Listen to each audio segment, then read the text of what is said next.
Hi, my name is Samantha Payne, and this is a step-by-step walkthrough of my professional e-portfolio created for Fort Hays State University, the Practicum MIT885 class.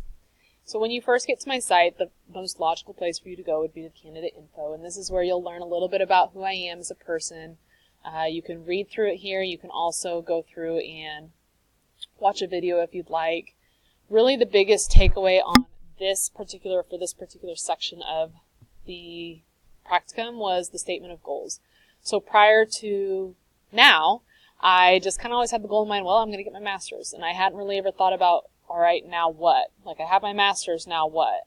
And so the statement of goals took me some time to come up with. I just really wanted to create goals that were both practical for me, but also continued to push me, because now that the master's program is nearly done, what is going to push me to continue striving to be a better teacher and educator for my students or for my school? And so these goals I created with that in mind.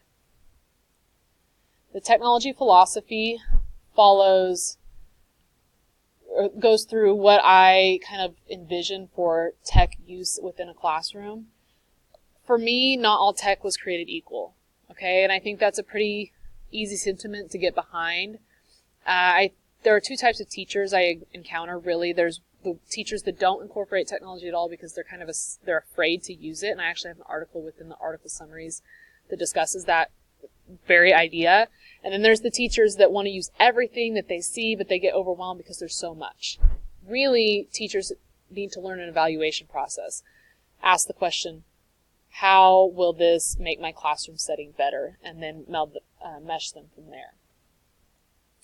Further evidence provided within my professional development plan. This was probably the most challenging piece of the whole semester, in that I had to take, I had an idea here, idea there, but then I had to put it into a large document plan and kind of push it out through a whole year. And I appreciated this challenge because it did help me kind of think, how would I do this if I actually got an instructional technology coach position where I would be asked to do something like this.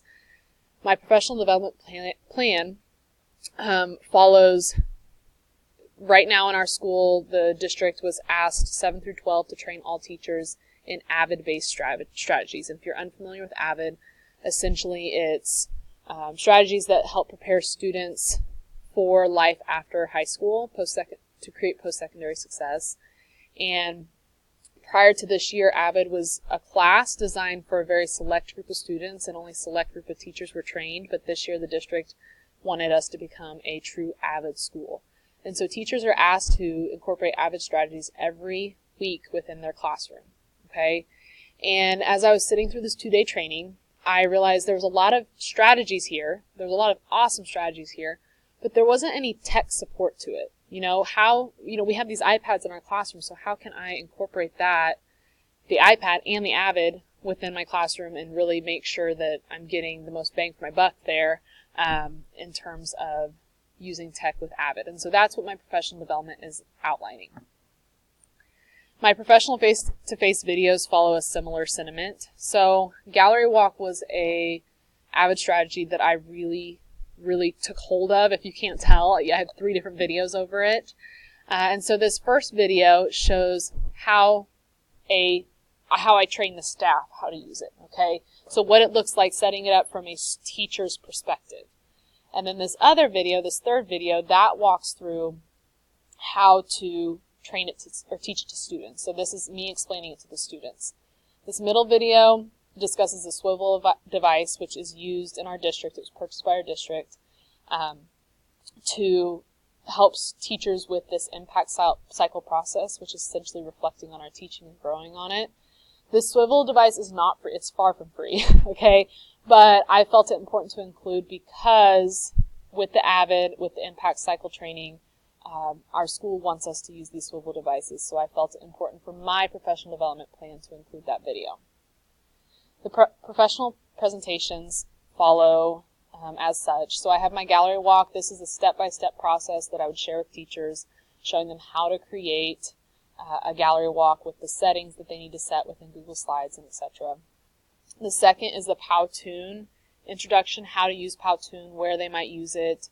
I actually shared this specific video with my students when they are doing a career project, and I actually linked to my rubric because anytime I find a cool resource, I know sometimes I just don't want to always reinvent the wheel, so I have that out there for teachers to use. The last is using Adobe Spark. I think this is a fun tool that I can use to create engaging content, and I just wanted to highlight it on my slide. Within the article summaries, I think the biggest one, the article that really struck me the most, was the self-efficacy in technology.